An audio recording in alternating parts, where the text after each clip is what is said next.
So do you have Sorry. do you have a general introduction first, or are you just going to start when I In when I? terms of like historical context? Or? No. Like if you want to just say, "Hi, we're debating this proposal, and here's members of my team." That's all. Otherwise, I'll start the timer when you're ready. Okay. You can just start. Okay.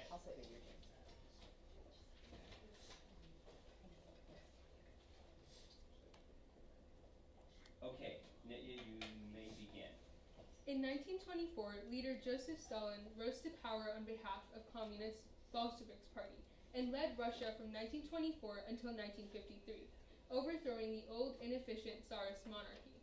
In catalyzing Russian advancement, Stalin proved to be an effective Russian leader, not only because his decisions transformed Russia's feudal agrarian-based financial system into a modernized economy, but also because of his socialist agenda for emancipation of minorities, specifically concerning women.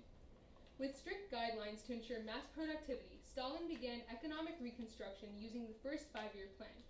According to the 1933 edition of Fulfillment of the Five-Year Plans, from 1928 to 1932, coal production rose from 35.4 to 64 million tons, an 81% increase in over 5 years. Stalin's plans focused on increasing coal production as it was the basis of the world's advanced industries at the time.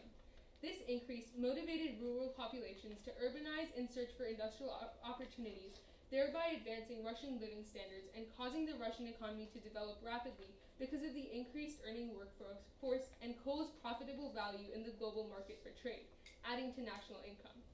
Furthermore, Stalin created committees that supported women empowerment and advanced Russia culturally. As stated in 1949 by the Central Committee for Women, women workers have perfected many skills. 280,000 women are engineers and skilled factory workers. Stalin's movement to empower women allowed for the assertion for their importance in society through holding an economic contribution to Russia, culturally advancing the conservative nation by raising social value for females, and also diversifying the Russian workforce for future populations to thrive in the same environment. With this, it is clear that Stalin had effectively led Russia through its most vital social and economic developments of the 1900s.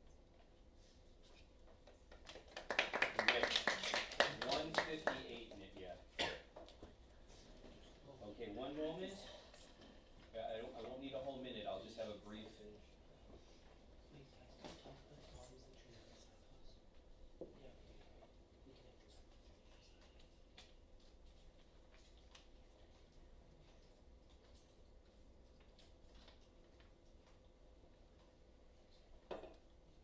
Okay, second speaker, Athar, you may begin. Russia in the mid-1920s was a rapidly developing nation under the leadership of leaders like Stalin, who industrialized the nation, increased wages, and improved living conditions. However, at the turn of the decade, Stalin grew progressively stricter with the policies he implemented within the USSR. As a result, Stalin is often considered an ineffective leader for being excessively violent. However, his communist control proved to be necessary for further development of the nation's collective economy. One key policy that Stalin implemented was near universally criticized: collectivization. However, according to Source 22 from the DBQ, between 1929 and 1930, the prime years of collectivization, grain production shot up by 12.4 million tons. Collectivization was actually an initial success, as shown by these numbers. However, yield dropped due to resistance from kulaks, who did not wish to divide their yields. Noting the effectiveness of collectivization, Stalin had to continue trying to implement that, even if it meant harsh punishments for some. It was a necessary measure. And even with these rebellions, Stalin managed to prevent the collapse of the food industry. According to a translation of a European journal article from 1938, between 1936 and 1937, wages for laborers in the food industry went up 0.6%, which seems tiny, but even this purely stable growth is amazing given the resistance Stalin faced. Another reason many regard Stalin as an ineffective leader is because of the many restrictions imposed on Soviet workers, which many consider harsh. And while yes, that is true to some extent, all these measures were also completely necessary. Stalin knew that production had to be ramped up in order for the USSR to catch up to other nations. According to Document 7 from the DBQ, in a speech explaining the need for industrialization, Stalin said to factory workers, "We are 50 to 100 years behind the advanced countries. We must catch up in 10 years or they will crush us."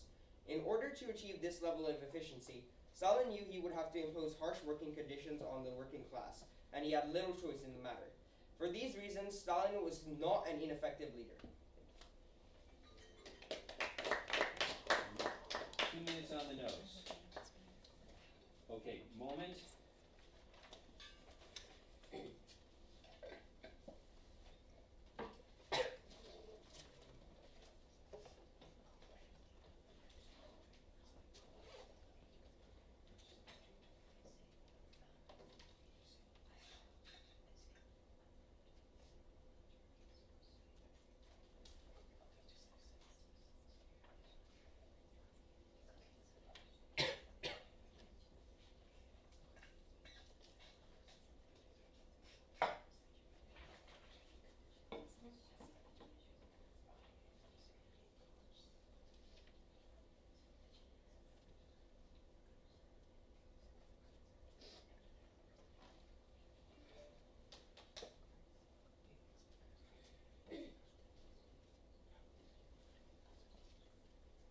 Okay, so the closing speech, which was prepared by both debaters, will be read by Nitya. You may begin.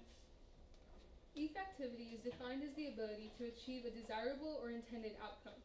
In the case of Stalin's leadership, this is consistently seen because of how he reinvented the Russian economy and social conditions over the course of only 25 years. More specifically, as seen by the effects of industrialization, it is clear that Stalin's implementation of plans catalyzed urbanization and increased laboral productivity within the most advanced technical sectors of the world. Additionally, Stalin's involvement with emancipating women proved to be vital in catalyzing feministic action and women's rights within the once oppressed population during the Tsarist regime.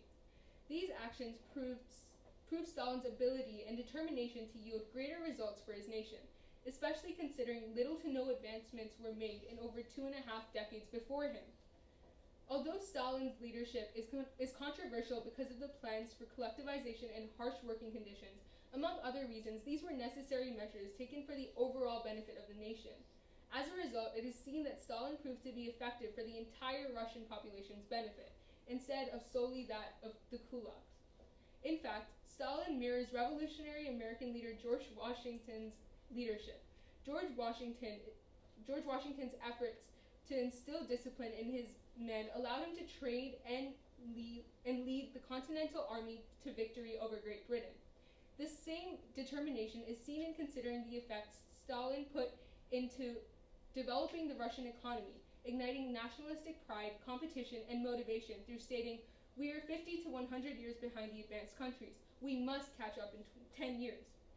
At the end, Stalin's influence on the reputation of communism in developing economies and effective leadership have created a global change in perspective toward the Marxist concept, unlike ever before, while proving that any increase or development can be achieved with the right leadership and motivation, as with Stalin's regime. Thank you. Exactly 2 minutes.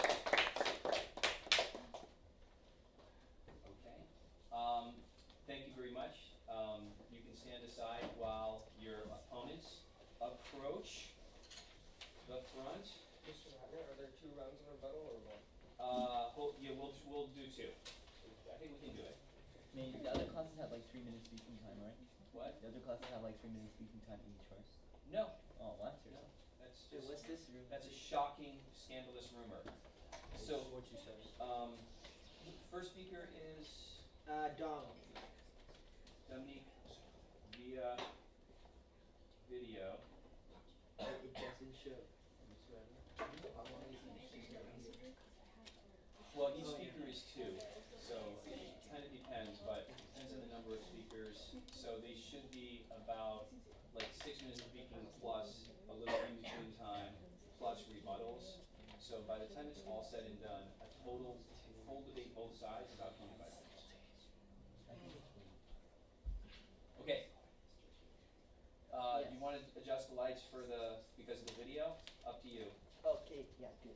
Turn off the front ones. Yeah, that's perfect. So this is Dom.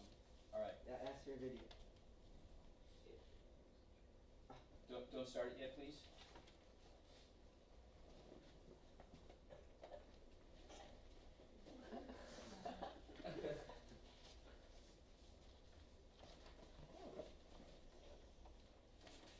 Okay. Are you ready? Yes, I'm ready. After Vladimir Lenin died in 1924, Joseph Stalin eventually rose to power and led the country with first define what it means to be an effective leader. There are two main factors we'll consider: the beneficiaries and the time frame, short-term versus long-term. Stalin's self-centered leadership, harsh political oppression, and expenses in the Cold War resulted in him being ineffective for the people, as it mostly benefited him by keeping him in power. In the end, his successes did not outweigh the consequences, nor were they substantial in the long run. When considering the beneficiaries, we must see who benefits, but at the same time, who suffers. Stalin was a secretary general, which meant that he had the power to appoint people to important positions. Because of this, according to the Crisis and Conflict DBQ packet, Stalin was able to pack a 1925 party meeting with his supporters, who voted to remove Trotsky from his posts, benefiting Stalin as Trotsky was a favored frontrunner. Thus, the people and the party were unable to choose who they truly wanted to lead, highlighting Stalin's self-centered leadership, as he appointed people for his own gain to get their support, and not for their ability to fulfill their positions. However, all of Stalin's purges affected a much larger group. According to the English translation of the original act, Article 58, a law enforced by Stalin, one could be arrested for any counter-revolutionary act.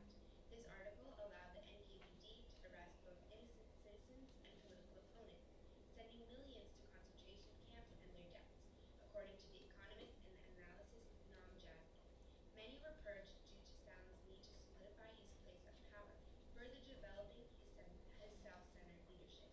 Yes, Stalin has had some successes, which some people truly benefited from at the time, but Speaker 2 will now speak on these long-term versus short-term outcomes that Stalin caused. Alright, that was 159. Yes. One second.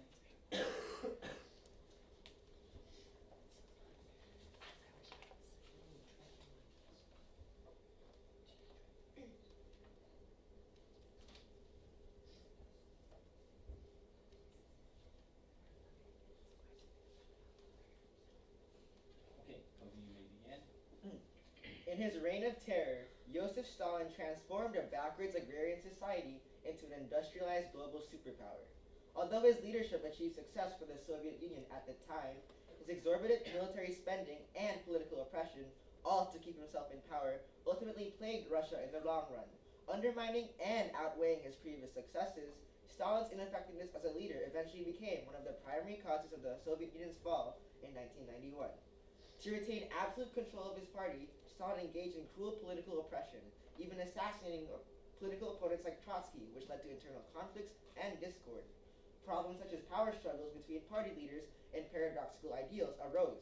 Stalin's successor, Khrushchev himself, said that after the murders of many of Stalin's political opponents, mass repressions and brutal violations of social ideals began. Because of how he wanted to reinforce his power, Stalin created conflict within his own political group, weakening the Communist Party in the long run. Moreover, after World War II, Stalin participated in an ideological war against the United States, which would eventually lead to the demise of the Soviet Union. According to the New York Times, Stalin spent a fourth of his budget on the military during the Cold War, spending the equivalent of 128 billion USD today. His ineffectiveness as a leader eventually led to exorbitant military spending, setting the Soviet Union on a path to self-destruction, according to the Moscow Times. In conclusion, despite turning the Soviet Union into a modernized society, his flaws as a leader led to long-term failures and eventually destroyed what he killed millions of people to create. If his short-term successes weren't already outweighed by his short-term consequences, his long-term failures overshadows any argument whatsoever that he was an effective leader. Wow. Okay, 145.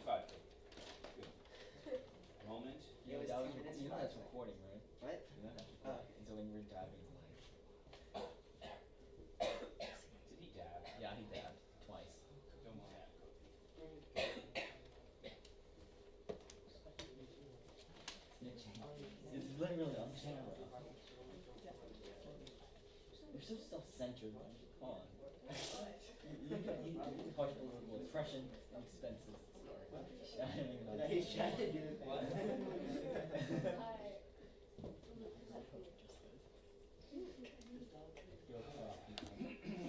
All right, Anthony, we're ready for you.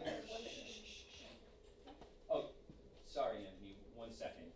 If you talk while people are up there performing, it's very distracting for me, and I will find you and I will clip your toenails. of. So don't do it. Okay. To conclude our group's argument and help clarify our points, I would like to go back to the root of the discussion and summarize how Stalin was not an effective leader. While our first speaker mentioned how Stalin's self-centered leadership was beneficial only to himself, the second speaker talked on how Stalin's ineffective leadership plagued Russia in the long run, despite his initial successes. In addition, Stalin used forced collectivization to fuel his 5-year plan and purge anybody who didn't listen. Taken from a letter from the Komsomol to Stalin, the village has fulfilled the grain procurement by 65%. There were 500 pigs, 184 of which have already died. People are beginning to die of famine. This underlined Stalin's self-centered regime, where he was willing to do anything, even leave his people to starve, to achieve his own goals, showing how he was not an effective leader. In fact, Stalin's self-centered regime can be compared to Hitler's. Just like his counterpart, Hitler was an ineffective leader because of his self-centered regime. According to BBC, Hitler was the only voice that counted at that level, and it was his strategy that led inevitably to Germany's eventual defeat. Both leaders were more concerned with consolidating and expanding their own power rather than pleasing the people.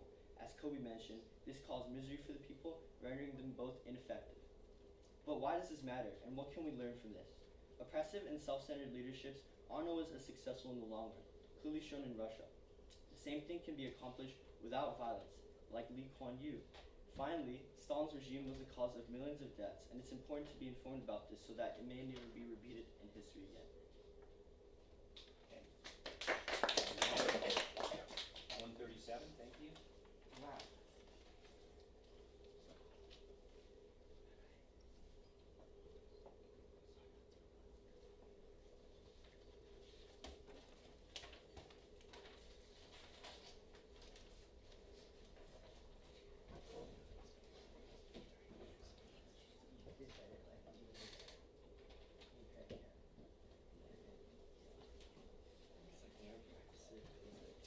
All right, 2 minutes from now, you're on for rebuttal. Okay, you have a chance to think about what they said, talk to each other if you need to, and then we'll bring you up for a 2-minute rebuttal opportunity.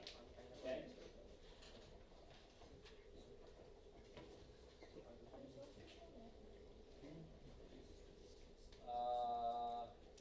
How about after the first round of rebuttal? I'll do it. Okay? And you guys are going to get to rebut immediately after their rebuttal. Okay? Those are 2 minutes, right? I mean, 1 minute. Okay, so, like, and guys, I mean immediately, because you can use this prep time too, right? Rebuttals are 1 minute each, right? What is it? Rebuttals? No, rebuttals are up to 2 minutes. Oh, wow. Should I limit it? No. But it's might not be below that 2 high. minutes. It's okay if you're under. By a lot, like 1 minute. It's up to you. You have an opportunity for 2 minutes.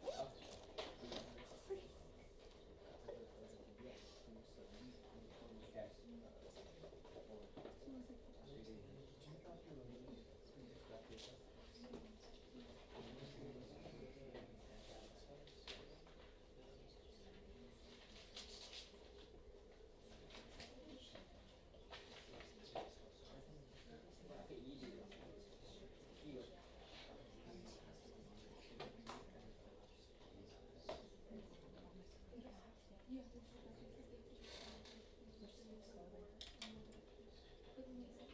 But I'd like to go like 10 seconds over, right? Over. Up to, and I'll hit you after. If you get to 2:10, I'm gonna stop you. No.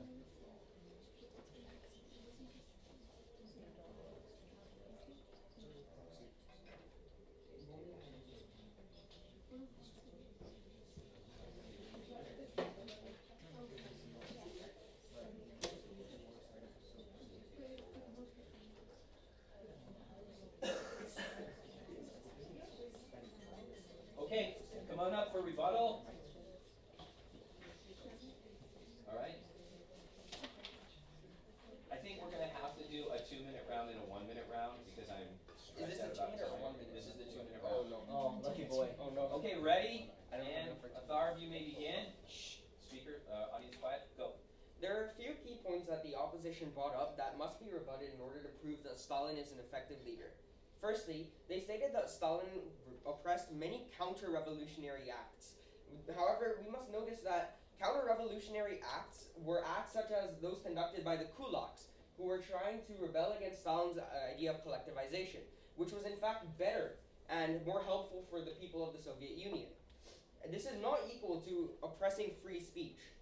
The second thing that the opposition brought up was how Stalin's political oppression was worse for the Soviet Union, and that Khrushchev stated that Stalin was an extremely oppressive leader who did harm to the Soviet Union overall. However, Nikita Khrushchev was on a campaign of de-Stalinization, as he called it, even though he was far more oppressive. For example, he oppressed all revolutions in East Europe, and in fact blockaded Eastern Europe from Western Europe by building the Berlin Wall and the Iron Curtain. In fact, Stalin was much better than all future Soviet leaders, with the exception of perhaps Gorbachev, with Khrushchev bringing the world nearly to nuclear Armageddon at least twice, and Brezhnev Brezhnev was the one who increased military spending so much during the Cold War that brought down the Soviet Union. That was largely not Stalin. The degree to which Stalin brought up military spending was completely necessary, as the U.S. was still winning in the Cold War's arm race to build more nuclear weapons. There was a clear threat over the Soviet Union, and it was necessary in order for Stalin to catch up to the U.S. to increase military spending. Great. 152. Thank you, Athar. Okay, and so the con to the proposition can approach for a 2-minute rebuttal opportunity. Maybe come in here and see that, just in case. But if there's nobody speaking.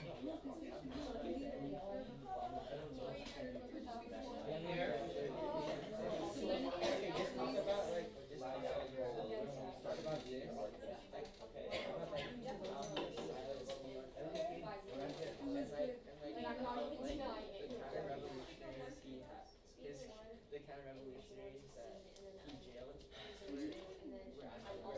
sure they were lost, but also like a large portion of them were people who were innocent. Okay, we need you up there. Who's coming up? Anthony, is it you? Okay, 2-minute rebuttal opportunity for the con. Audience, quiet, let's go. Okay, so one of the speaker's arguments was Stalin advanced Russian society culturally. How did he do this when his brutal political oppression silenced the media and the people's voice to speak? For example, he silenced Leon Trotsky, which was an important political figure in Russia, and like they mentioned, they also deported kulaks. However, kulaks, it wasn't only kulaks, but it was also innocent people. In addition, he did more in deporting minorities than actually emancipating them, as they mentioned. During World War I, it was estimated that around 3.8 million citizens were deported, which transformed Russia's cultural map. And yeah, that's it. Okay. He said World War I. He said World War I. Okay. Don't bring this one. He said World War I. Okay, and we'll give you a final 1-minute rebuttal opportunity per side.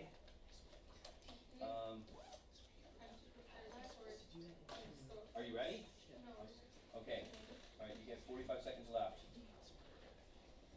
And we have to go.